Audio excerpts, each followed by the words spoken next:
this video, we are going to talk about the web application architecture as well as the technologies or the stacks involved in building a web application.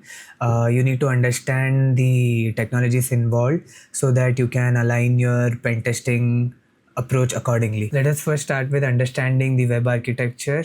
Thereafter, we will move on to the web stacks, the technologies, the libraries involved. Instead of talking about the web architecture, let me just show you the architecture directly.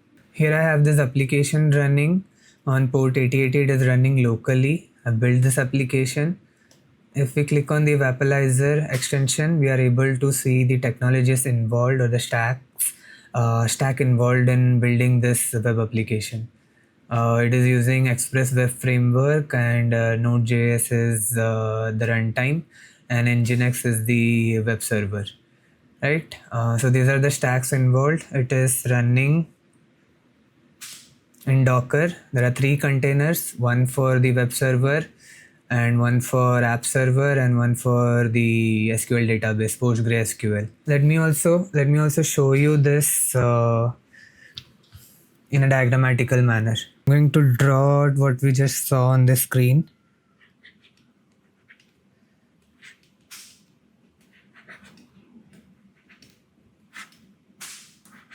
Please excuse my bad drawing.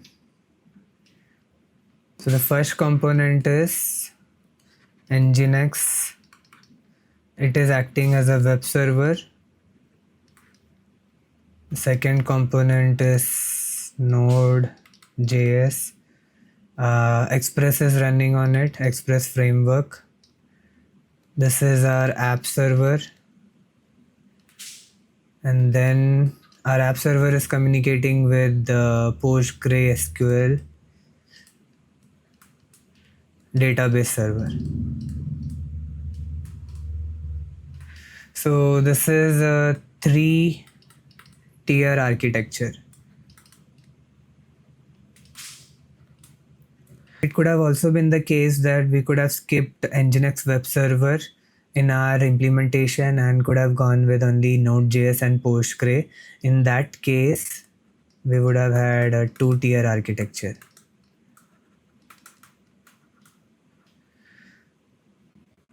So this is a 3-tier architecture, be it 3-tier or 2-tier. This is a monolith architecture. I have opened the application's source code or file in VS Code. Here you can see that 3 components are structured. This is for app server, this is for database, and this is Nginx. Nginx here is serving the static files about, index, and team. If we go back to the web application, this about us, our team, and Vishwan. About us, our team, and index, the main page itself. This is an index page.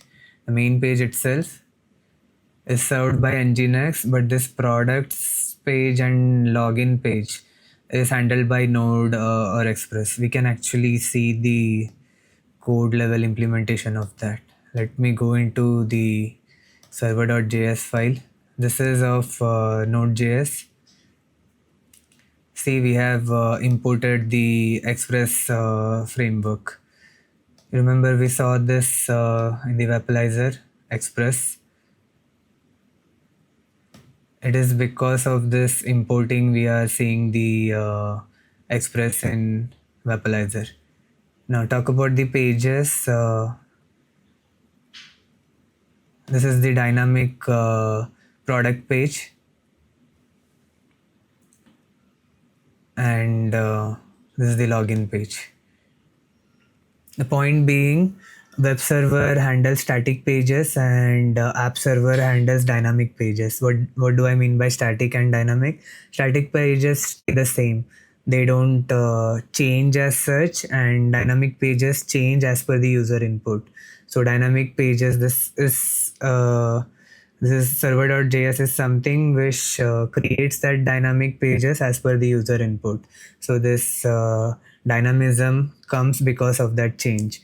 And it also speaks with the database server. Say for instance, if you are user A, it will get the user A's content from the database and paste it or make a page out of that information and serve it to user A. User B will have a different page. So that's the idea between between a static and dynamic page. Earlier we talked about this monolith architecture. What exactly is monolith architecture? In order for us to understand that, let us understand what it stands in contrast with. There is something called as microservice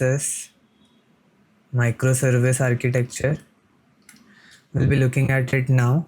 So before we go to that,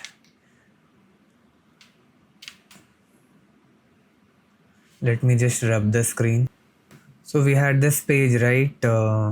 This is our monolith architecture application. This one has this pages. Now products and login page were dynamic pages, as in the web server. Nginx is not handling that page. If you remember, web server was handling about us, our team, and the index page itself, right? If we hit a request to about us page or our team page, the Nginx web server was handling. But if we give a request, every request anyways ends up in Nginx web server.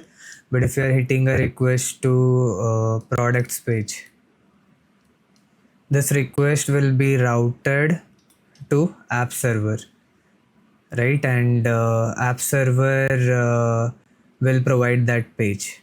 Now in this monolith architecture, you have one machine running this app server. So if it is a product page, this machine will handle it, and if it's a login page, this machine will handle it. Only one machine is there. Now imagine a scenario in which you are hitting a request for the products page and you have a different app server handling it, and for login page you have a separate app server, two different machines, right?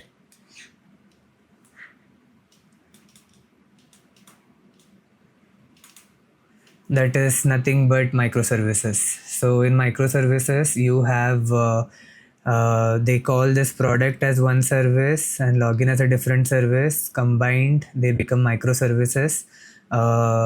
So if we have one particular machine handling everything, all the pages, all the requests, then it becomes a monolith architecture. But you have this functionality broken down, and you are creating a separate service out of it, hosting them on different machine, right? Then it becomes a microservice architecture. Let me just draw a microservice architecture for you now. I have drawn this diagram for our microservices architecture. Please excuse my bad drawing and bad handwriting. Please follow my verbal cues. So Nginx here is a web server, and if you are hitting a request to users,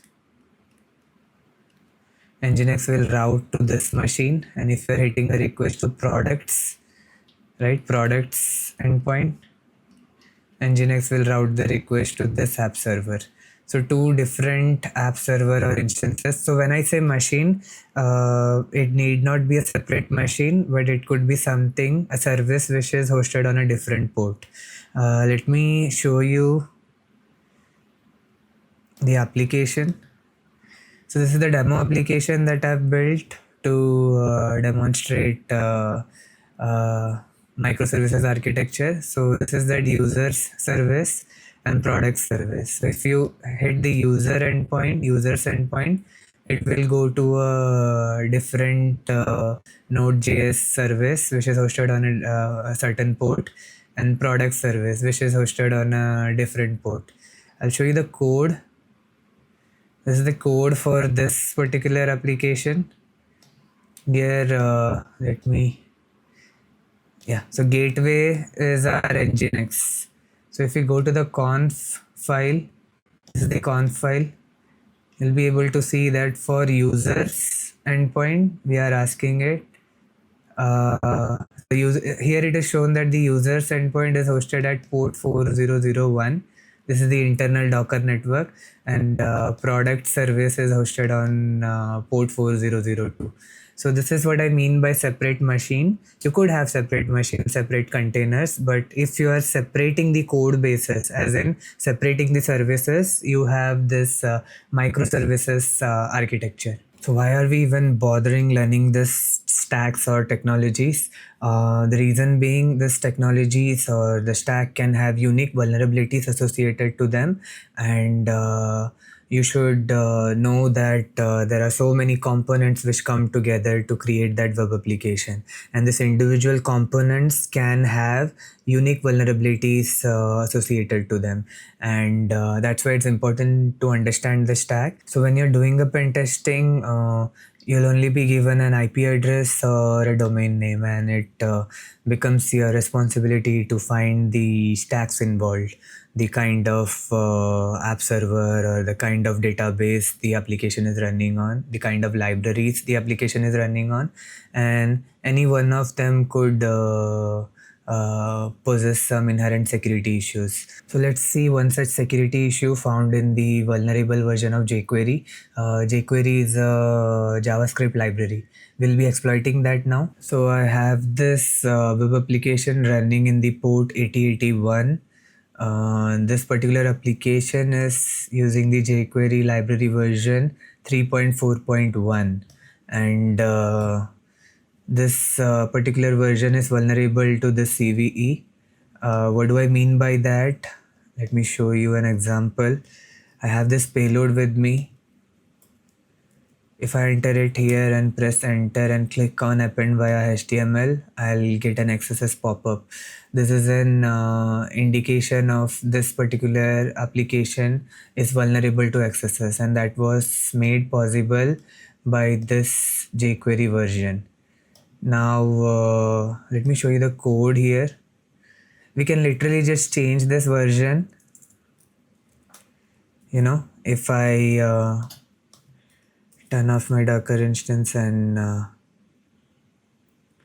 reboot it again, restart it again.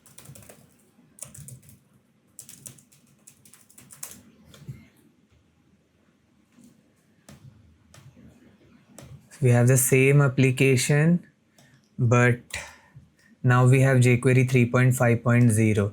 Let me do that same attack now.